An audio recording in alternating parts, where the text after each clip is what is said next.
नमस्कार, मैं अमीता, जनमत लाइव से। आज की प्रमुख खबरें झारखंड से। झारखंड के इन 3 प्रमुख शहरों में बनेगा इंटर स्टेट बस टर्मिनल, डीडीपीआर तैयार। रांची, राज्य के 3 प्रमुख शहरों रांची, जमशेदपुर और धनबाद में inter state bus terminal ISBT का निर्माण जल्द शुरू होगा। तीनों शहरों के आईएसबीटी के लिए ड्राफ्ट डिटेल प्रोजेक्ट रिपोर्ट तैयार कर ली गई है। कर्नाटक की परामर्शी कंपनी आईडेक ने लगभग 150 करोड़ रुपए खर्च होने का अनुमान लगाया है। धनबाद व जमशेदपुर में आईएसबीटी के डीडीपीआर को राज्य सरकार ने अनुमोदन दे दिया है। वहीं रांची में नगर विकास विभाग की फिजिबिलिटी कमेटी योजना को अंतिम रूप दे रही है। आईएसबीटी का निर्माण पीपीपी मोड में किया जाएगा। गोड्डा के सांसद निशिकांत दुबे पर अधिकारियों ने ही करा दिया 5 अलग अलग जगहों पे केस दर्ज। गोड्डा सांसद निशिकांत दुबे पर 4 थाने में 5 केस दर्ज किए गए हैं। नगर थाने में जिला जनसंपर्क पदाधिकारी रवि कुमार, मधुपुर थाने में बीडीओ राजीव कुमार सिंह, देवीपुर थाने में बीडीओ अभय कुमार और चित्रा थाने में बीडीओ पल्लवी सिन्हा के आवेदन पर मामला दर्ज किया गया है कि सभी केस में मधुपुर विधानसभा उपचुनाव में कानूनों का उल्लंघन और नियम विरुद्ध क्रियाकलापों का आरोप लगाया गया है। मधुपुर व चित्रा थाने में एफआईआर के लिए दिए गए आवेदनों में आरोप है कि मधुपुर उपचुनाव के दौरान 15 अप्रैल को उन्होंने अपने ट्विटर अकाउंट से आपत्तिजनक पोस्ट डालकर मतदाताओं के बीच संवाद फैलाया कि जामताड़ा विधायक डॉक्टर इरफान अंसारी के घर के सामने उनका मुकाबला करने के लिए कार्यकर्ताओं के साथ घंटों जमे हुए थे। सीएनटी एसपीटी जमीन के अवैध हस्तांतरण का होगा मूल्यांकन। हेमंत सरकार दे चुकी है रिपोर्ट तैयार करने का आदेश। 1932 के समय सीएनटी एसपीटी जमीन का जिलावार क्षेत्रफल कितना था और वर्तमान में कितना है, इसकी जानकारी लेने को लेकर राज्य सरकार एक स्टेटस रिपोर्ट तैयार कराने का आदेश दे चुकी है। इस रिपोर्ट के तैयार होने से सीएनटी एसपीटी जमीन के अवैध हस्तांतरण का मूल्यांकन हो सकेगा। 27 सितंबर 2021 को हुई झारखंड जनजातीय परामर्शदात्री परिषद टीएसी की बैठक में यह बात उठी थी। तब मुख्यमंत्री हेमंत सोरेन ने यह जानकारी दी थी कि सरकार स्टेटस रिपोर्ट बनवा रही है और इसके लिए विधानसभा की विशेष समिति का गठन किया गया है। टीएसी द्वारा यह निर्णय लिया गया है कि अनुसूचित जनजातियों की भूमि के अवैध हस्तांतरण के मामले की जांच विधानसभा द्वारा गठित उप समिति से ही कराई जाए। ज्ञात हो कि विधानसभा द्वारा गठित उप समिति के संयोजक स्टीफन मरांडी हैं। समिति द्वारा लोगों से शिकायतों की मांग भी की गई है कि किसकी कितनी जमीन का अवैध हस्तांतरण हुआ है। झारखंड की 70 योजनाओं को मिली स्वीकृति। पथ निर्माण विभाग ने इस वित्तीय वर्ष में अब तक करीब 1300 करोड़ की 70 सड़क योजनाओं को स्वीकृति दी है।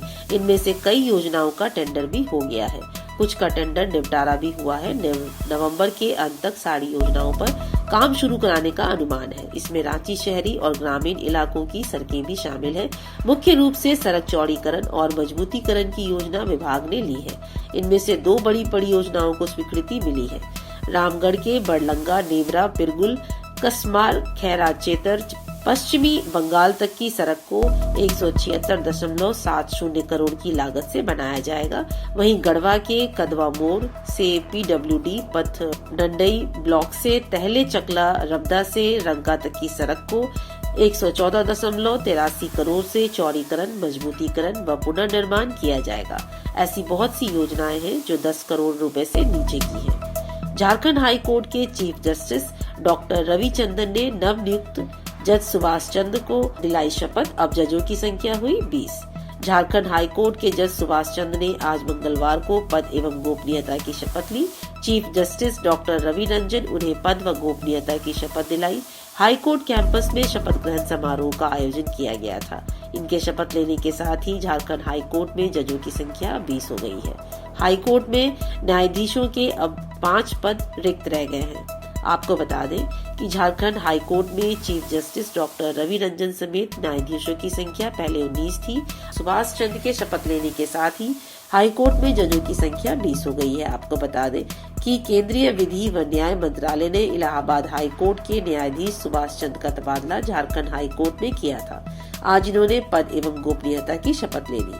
पिछले दिनों झारखंड हाई कोर्ट के chief justice doctor Ravi Ranjan ने झारखंड हाई कोर्ट के नवनियुक्त न्यायाधीश गौतम कुमार चौधरी, अंबुज नाथ, नवनीत कुमार व संजय प्रसाद को पद व गोपनीयता की शपथ दिलाई थी। इनके शपथ लेने के बाद झारखंड हाई कोर्ट में न्यायाधीशों की संख्या बढ़कर 19 हो गई थी। अब नवनियुक्त न्यायाधीश सुभाष चंद्र के शपथ लेने के बाद जहां जजों की संख्या 20 हो गई है, वहां अब भी हाई कोर्ट में न्यायाधीशों के 5 पद रिक्त हैं। धनबाद के स्कूल ट्यूशन फीस के अलावा नहीं ले सकेंगे अन्य चार्ज, प्रशासन ने दिया आदेश। शिक्षा विभाग ने फीस मुद्दे पर धनबाद के निजी स्कूलों को साफ शब्दों में कह दिया है कि वे किसी भी सूरत में मासिक ट्यूशन फीस छोड़कर अन्य मद में फीस नहीं ले सकते हैं। कोरोना से उपजे हालात को ध्यान में रखते हुए राज्य सरकार द्वारा 25 जून 2020 को जारी आदेश आज भी प्रभावी है, इसलिए पब्लिक स्कूल किसी भी परिस्थिति में इसका उल्लंघन नहीं कर सकते हैं। सोमवार को धनबाद से दिल्ली पब्लिक स्कूल के सभागार में पब्लिक स्कूलों के साथ जिला शिक्षा पदाधिकारी प्रबला खेस और जिला शिक्षा अधीक्षक इंद्रभूषण सिंह ने बैठक की। इसमें 60 से अधिक निजी स्कूलों के प्राचार्य शामिल थे। डीएसई इंद्रभूषण सिंह ने स्पष्ट किया है कि राज्य सरकार द्वारा 25 जून 2020 को जारी आदेश आज भी प्रभावी है। कोई भी पब्लिक स्कूल किसी भी परिस्थिति में इसका उल्लंघन नहीं कर सकता है। उन्हें किसी भी सूरत में आदेश के अनुसार मासिक ट्यूशन फीस को छोड़कर अन्य मद में फीस नहीं लेनी है। उन्होंने बताया कि इस बाबत कुछ स्कूलों के खिलाफ राष्ट्रीय बाल अधिकार संरक्षण आयोग में अभिभावक संगठनों द्वारा शिकायत की जा रही है।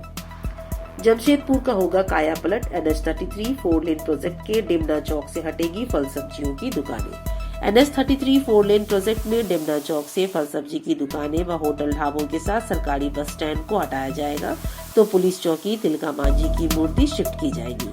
NHI के project director colonel AS Kapoor ने उपायुक्त को पत्र लिखकर अधिग्रहण के बाद सभी निर्माण को अतिक्रमण घोषित करते हुए जमीन को कब्जा मुक्त कराने का अनुरोध किया है। डिमना चौक पर स्थित पुलिस चौकी व तिलका मांझी की मूर्ति को कुछ दूरी पर शिफ्ट किया जाएगा। देवघर पंचायत ने फ्लाईओवर की जद में आने वाले मकान, दुकान, झोपड़ियों को जल्द हटाने का अनुरोध भी प्रोजेक्ट डायरेक्टर ने उपायुक्त से किया है। यहाँ जमीन अधिग्रहण के बाद कई लोगों को मुआवजा का भुगतान किया जा चुका है। जिन लोगों ने मुआवजा नहीं लिया है, उनकी राशि जिला कोषागार में रखे जाने की सूचना दी गई है। अवैध शराब के खिलाफ कार्रवाई। झारखंड से बिहार ले जाई जा रही अवैध शराब के साथ 4 तस्कर गिरफ्तार। झारखंड के चतरा जिले की वशिष्ठ नगर पुलिस को अवैध शराब तस्करों के विरुद्ध बड़ी सफलता हाथ लगी है। वाहन चेकिंग के दौरान तस्करी के लिए बिहार ले जाई जा रही 50 पेटी अवैध देसी शराब के साथ 4 तस्करों को गिरफ्तार किया गया है। मौके से तस्करी में प्रयुक्त वाहन तथा इसको स्कॉट कर रही कार के अलावा 2 मोबाइल सेट भी जब्त किया गया है। ये जानकारी मंगलवार को थाना परिसर में प्रेस वार्ता के दौरान डीएसपी मुख्यालय केदारनाथ राम ने दी। डीएसपी केदारनाथ राम ने बताया कि सोमवार को घंगरी से राजपुर मुख्य मार्ग पर सालवत फुटबॉल ग्राउंड के समीप जोलडीहा पिकेट के द्वारा नाका लगाकर वाहन चेकिंग अभियान चलाया जा रहा था। इसी दौरान राजपुर से 2 वाहन आते दिखाई पड़े, जिन्हें रोककर तलाशी ली गई। तलाशी के दौरान स्कॉर्पियो में रखी 50 पेटी में देसी अवैध शराब पाई गई। इस संबंध में पूछे जाने पर किसी तरह का वैध कागजात प्रस्तुत नहीं किया गया। इसके साथ ही स्विफ्ट डिजायर से भी पूछताछ की गई। उस पर सवार व्यक्तियों ने स्कॉट करने की बात स्वीकार की। गुमला में देवर ने अपनी विधवा भाभी को टांगी से काट डाला, आरोपी गिरफ्तार। गुमला जिले के पालकोट में विधवा भाभी सोमवारी देवी देवर शिवचरण सिंह पर शादी करने का दबाव बना रही थी, लेकिन देवर शादी करने को तैयार नहीं था। दबाव से तंग आकर देवर ने अपनी ही विधवा भाभी की टांगी से हत्या कर दी। ये मामला पालकोट थाना क्षेत्र के कुलू केरा पंचायत के भुसरी टोली गांव का है। हत्या करने के बाद आरोपी थाने पहुंचा और पूरे मामले की जानकारी दी। पुलिस ने आरोपी शिवचरण सिंह को गिरफ्तार कर लिया है। गांव की सोमवारी देवी की हत्या उसके ही देवर शिवचरण सिंह ने रविवार की रात्रि 11 बजे अपने ही घर में कुल्हाड़ी टांगी से सिर में वार कर दी।